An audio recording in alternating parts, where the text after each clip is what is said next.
So hey guys, welcome back to my channel Cogenus Riya. So in this video, I will discuss another date code question with you all, that is broken calculator. Okay. So what is given to us? There is a broken calculator that has the integer start value on its display. Initially, if one operation you can multiply the number on display by 2 or subtract 1 from the number on display.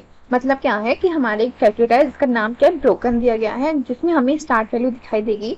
उसमें हमें एक time पे एक ही operation करना है, that is multiply by 2 और subtract bye 1. जो हमें दिख रहा है नंबर, उसी पे ये दो ऑपरेशंस कर सकते हैं हम. तो हमें करना क्या है एट लास्ट कि given two integers start value and target, return the minimum number of operations needed to display target on the calculator. मतलब हमारे पास दो वैल्यूज गिवन है, स्टार्ट वैल्यू और टारगेट वैल्यू, और हमें बताना है कि number minimum number of operations कितने लगेंगे ताकि जो हमारा टारगेट वैल्यू है उसको डिस्प्ले करवा पाए कैलकुलेटर पर. ठीक है. तो हमें आप देख सकते हैं यहाँ पे क्या दिया है, स्टार्ट वैल्यू हमें 2 दी गई है, टारगेट हमारा 3 है, तो हमारा मिनिमम नंबर ऑफ ऑपरेशन कितने लगे हैं 2. तो मैं आपको बताती हूँ कैसे 2 आया ये. ठीक है.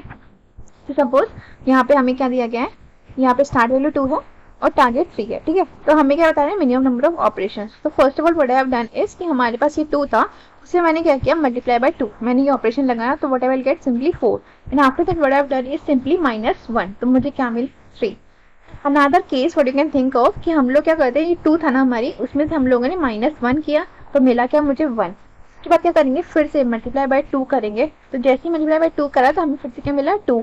उसमें क्या किया, मल्टीप्लाई बाय 2 कर दिया फिर से, तो हमें क्या मिला है यहाँ पे 4.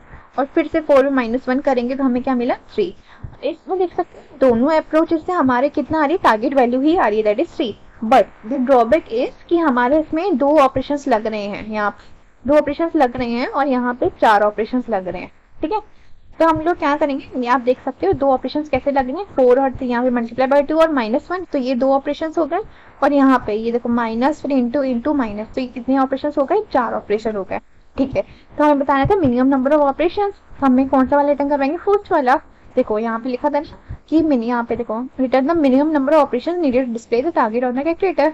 तो यही हमारी वैल्यू थी 2 और 3. तो हमारा आंसर कितना आ रहा है 2. और आप देख सकते हो कि हमारे यहाँ पे मिनिमम नंबर ऑफ ऑपरेशन कितना आया, यहाँ पे 2 आया. तो मतलब ये वाली अप्रोच हमारे लिए अच्छी है. तो हमें अब कैसे यूज करनी है हम लोग वो सीखेंगे कि हमें कैसे पता चला कि यही अप्रोच हमारे लिए सूटेबल है. ठीक है. अब क्या करेंगे, हमारे पास सपोज स्टार्ट वैल्यू 3 है और टारगेट वैल्यू अगर 10 है. ठीक है. तो हम लोग what you can think of कि हमारे पास 3 है ना, उसमें मल्टीप्लाई बाय 2 करेंगे और यहाँ पे -1 करेंगे. हम 2 ऑपरेशन चलते जा रहे हैं, एक तरफ इंटू 2 और एक तरफ सब्ट्रैक्शन ऑफ 1. तो हम लोगों ने करा तो 3 इंटू 2 कितना आया 6, और यहाँ पे -1 किया तो हमारे पास 2 आया. सिंपली यहाँ पे इंटू 2 किया तो यहाँ पे कितना आया 12, और अगर -1 करेंगे तो 5 आया हमारे पास. फिर इंटू 2 किया यहाँ पे, तो यहाँ पे कितना आएगा, ये देखो इंटू 2 लिखा है तो यहाँ पे कितना आया हमारा 24. अगर आपको दिखाई दे तो मैं लिख देती हूँ 24. और 12 -1 किया तो हमारे पास क्या आया 11. और 5 इंटू 2 किया तो हमारे पास क्या आया 10. ठीक है. तो ये क्या थी, हमारी टारगेट वैल्यू थी. तो मतलब हम लोग अपने टारगेट वैल्यू पे चले गए. लेकिन देखो हमारे पास इस केस में ड्रॉबैक क्या है कि हम लोग कहाँ पे एंड करेंगे ये हमें नहीं पता. एंड का मतलब क्या है कि हम लोग कहाँ पे अपनी कंडीशन को रोकना है, that is called base case. तो हमारे पास अभी यहाँ पे बेस केस नहीं है. पहला बेस केस यहाँ पे मैं आपको पहले कोड की तरफ ले चलती हूँ तब आप समझ पाओगे क्या कहने का मतलब है. सपोज मैंने जो हमें रिटर्न करवाना है मिनिमम नंबर ऑफ ऑपरेशन, उसको मैंने मिनिमी नाम दिया, उसमें इंटीजर की मैक्सिमम वैल्यू लिखी स्टार्टिंग में.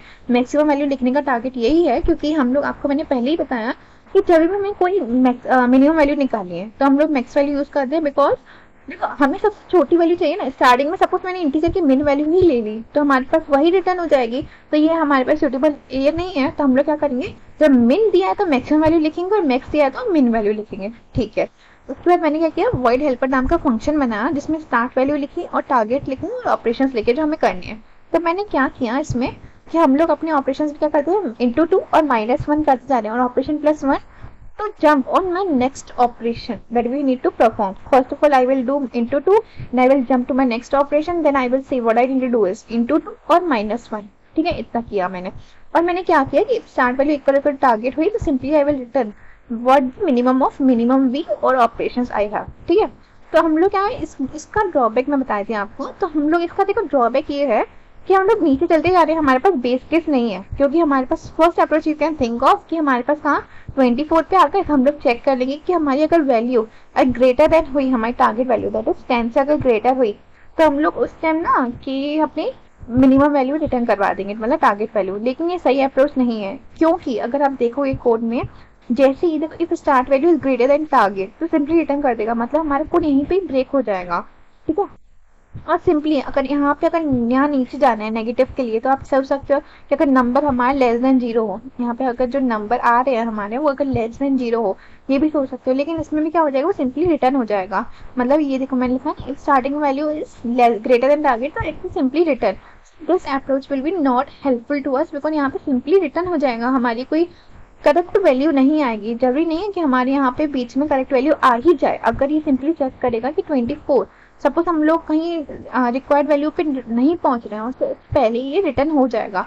या फिर दूसरी चीज क्या हो सकती है कि हमारा देखो कि हमारा अगर स्टार्टिंग वैल्यू 3 है और टारगेट 10 है तो अब तो ये जा ही नहीं पाएगा हमारी वैल्यू तक, ठीक है। अब ये देखो क्या कहते हैं, अब ये जा ही नहीं पाएगा। कैसे नहीं जा पाएगा ये, क्योंकि देखो स्टार्टिंग वैल्यू सपोज मतलब अगर हम बड़ी ही ले लेते हैं, अगर स्टार्ट वैल्यू अगर हमारे पास 10 होती, ठीक है, और टारगेट हमारे पास 3 होता सपोज, अब इसमें तो डायरेक्ट सिंपली रीच ही नहीं कर पाता। इंटू 2 वाला ऑपरेशन कैसे लगाता है ये, क्योंकि 10 है, 10 में इंटू 2 कितना करते जाएंगे हम लोग, वो चेक ही नहीं कर पाएगा। तो ये ऑपरेशन हमारे लिए फ्रूटफुल नहीं होता, तो we have to think something else. So what first of all what I will do कि हमारे पास स्टार्ट वैल्यू सपोज 3 है ना, टारगेट हमारे पास 10 है, तो व्हाट आई विल डू, अभी तक हम लोग क्या करते रहते हैं कि अपनी स्टार्ट वैल्यू में इंटू 2 कर देते और स्टार्ट वैल्यू में -1 कर दे to reach a target value. लेकिन अब हम लोग अपना एंगल चेंज करेंगे। उसमें मैंने क्या किया कि अब टारगेट में डिवाइड बाई 2 करूंगी और टारगेट में ही +1 करूंगी, ठीक है। इतना काम करेंगे हम लोग। तो क्या होगा सिंपली कि देखो हम लोग ने क्या किया, स्टार्ट वैल्यू है हमारी, उसमें ही उसमें क्या किया, टारगेट वैल्यू को डिवाइड बाई 2 करा और टारगेट को ही +1 करा, ये ऑपरेशन लगाया हमने।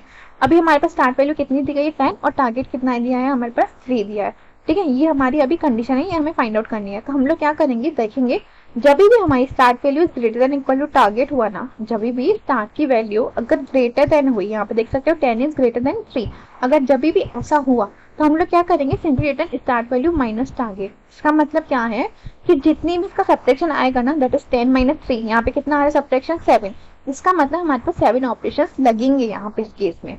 अगर हमारे पास start value greater than equal to हुई टारगेट वैल्यू से तो हम लोग क्या रिटर्न करवाएंगे, simply start value minus target because this number of operation that will return, ठीक है। देख सकते हो आप, देख सकते हो 10 - 1, ठीक है, फिर 9 - 1, फिर 8 - 1, 7 - 1 और 6 - 1, ये कितने हो गए, 5 यहाँ हो गए और 5 - 1, 4 - 1, ये देखो 7 ऑपरेशन हो गए। तो हमारा रिटर्न क्या होगा, target value that is 3। 7 operation में ही हमारी क्या रिटर्न करवा रही है, टारगेट। टारगेट क्या था 10, तो 7 ऑपरेशन का मतलब ही कैसे आया, स्टार्ट वैल्यू माइनस टारगेट, ये करके हमारी कितना आ गया, हमारी मिनिमम नंबर ऑफ ऑपरेशन। तो यही कंडीशन हम लोग को यहाँ पे यूज करनी है, ठीक है। तो मैं सिंपली कोड की तरफ चलती हूँ। तो मैंने क्या किया, हमें सिंपली कि if start value is greater than equal to target हुई तो हम लोग क्या रिटर्न करवाएंगे, स्टार्ट वैल्यू माइनस टारगेट। क्योंकि देखो हमें क्या दो ऑपरेशन करने हैं, मल्टीप्लाई बाई 2 और सिंपली -1। अगर स्टार्ट वैल्यू ग्रेटर देन हुई मतलब 10 है और टारगेट हमारा क्या है 3, मतलब हमें बड़ी वैल्यू से 10 से हमें कहाँ रीच करना है, हमारी वैल्यू 3 पे रीच करना है हमें। तो छोटी वैल्यू पे रीच करना है तो मल्टीप्लाई बाय 2 कर ही नहीं सकते हैं हम लोग, क्या करना पड़ेगा -1। तो जितना डिफरेंस होगा दोनों वैल्यूज के बीच में वही हमारे क्या होगा, मिनिमम नंबर ऑफ ऑपरेशंस। तो मैंने यही फंडा लगाया यहाँ पे, ठीक है। इतना हमें आपका समझ आ गया। अब मैंने क्या किया है यहाँ पे सिंपली कि target value is great is remainder by 2 equal 0। इसका मतलब क्या है कि हमारा टारगेट क्या था, इवन था, रिमाइंडर बाय 2। जो रिमाइंडर का मतलब क्या होता है कि लास्ट वैल्यू फाइंड आउट करने के लिए, और 2 यूज किया मतलब वो डिजिट क्या थी हमारी, इवन थी। 2 का यूज करते हैं इवन के लिए। अगर ऐसा हुआ तो हम लोग क्या करेंगे, simply return 1 plus broken calculator, मतलब ये फंक्शन के अंदर वैल्यू जाएगी हमारी, फिर से जाएगी और उसको सिंपली डिवाइड बाय 2 करते जाएंगे हम लोग, ठीक है। और उसमें हम लोग ने यहाँ पे +1 ऑपरेशन लगाया ना, +1 ऑपरेशन क्यों लगाया, सिंपली बिकॉज ये वाला ऑपरेशन हम लोग कर रहे हैं, बार बार ये ऑप्शन डिवाइड बाय 2 कर रहे हैं ना, for that reason I have used +1। और सिंपली अगर वो इवन नहीं हुआ तो क्या होगा, और तो सिंपली क्या करेंगे, +1 करते जाएंगे, ठीक है। तो आप सोच सकते हो मैंने start value comma target by 2 यहाँ क्यों लिखा, because I have already told you कि यहाँ पे हमें क्या करना है, अप्रोच में टारगेट बाय 2 करना है और टारगेट +1 करना है। ये हमने अप्रोच लगाएंगे। ये अप्रोच क्यों लगाई हम लोग, to find my base case find out करने के लिए मैंने ये अप्रोच लगाई। इतना समझ आ गया। और 1 क्यों लगाया, देखो हमेशा आपने देखा ही होगा कि देखो जैसे कि हमारी इंडेक्सिंग भी होती है, इंडेक्सिंग का शुरू करते हैं 0 1 2 3 इनसे इंडक्शन करते हैं। लेकिन एक्चुअली नंबर क्या होता है, एक्चुअल होती है पोजीशन दैट इज 1 2 3 और 4। एक्चुअल पोजीशन ये होती है। मतलब हमने क्या सीखा है कि अगर हमें जब भी कोई वैल्यू निकालनी होती है ऑपरेशन के बाद, तो हम लोग उसमें क्या ऐड करते हैं, +1। सिमिलरली मैंने यही किया यहाँ पे, अगर हम लोग का ऑपरेशन यहाँ लग रहा है तो उसमें +1 करेंगे, बिकॉज क्योंकि यहाँ पे कोई वैल्यू डिक्रीज हो गई, डिवाइड बाई 2 हो गया, उस एक ऑप्शन छूट गया यहाँ पे। For that reason I have used my +1 here. ठीक है, तो यहाँ पे यही ऑपरेशन मैंने लगाया। पहले देखिए start value is greater than equal to target, इसका मतलब क्या है कि हमें बड़ी वैल्यू से छोटी वैल्यू पहुंचना है, तो उसके लिए सिंपली हम लोग सब्ट्रैक्शन कर देंगे। सब्ट्रैक्शन क्यों किया, इसका मतलब देखो वहाँ पे -1 ही होता जाएगा, तो हम लोग देख सकते हैं कि उसमें इंटू 2 तो होगा ही नहीं, क्योंकि हमें छोटी वैल्यू पे पहुंचना है। और मैंने सिंपली क्या किया, अगर हमारी टारगेट वैल्यू अगर हमारी इवन हुई तो हम लोग सिंपली रिमाइंडर 2 निकालेंगे और सिंपली उसमें एक्सप्रेशन लगा देंगे, that is 1 plus broken calculator में ब्रैकेट में start value comma target by 2। इसका मतलब क्या है कि ये बार बार क्या होगा, अपने फंक्शन के अंदर वैल्यूज जाती जाएंगी, और अगर वो ऑड हुआ तो that mean 1 plus broken calculator start value comma target +1। But easy way में मैंने आपको बताया। आई होप आप लोगों को समझ आया होगा। Thank you.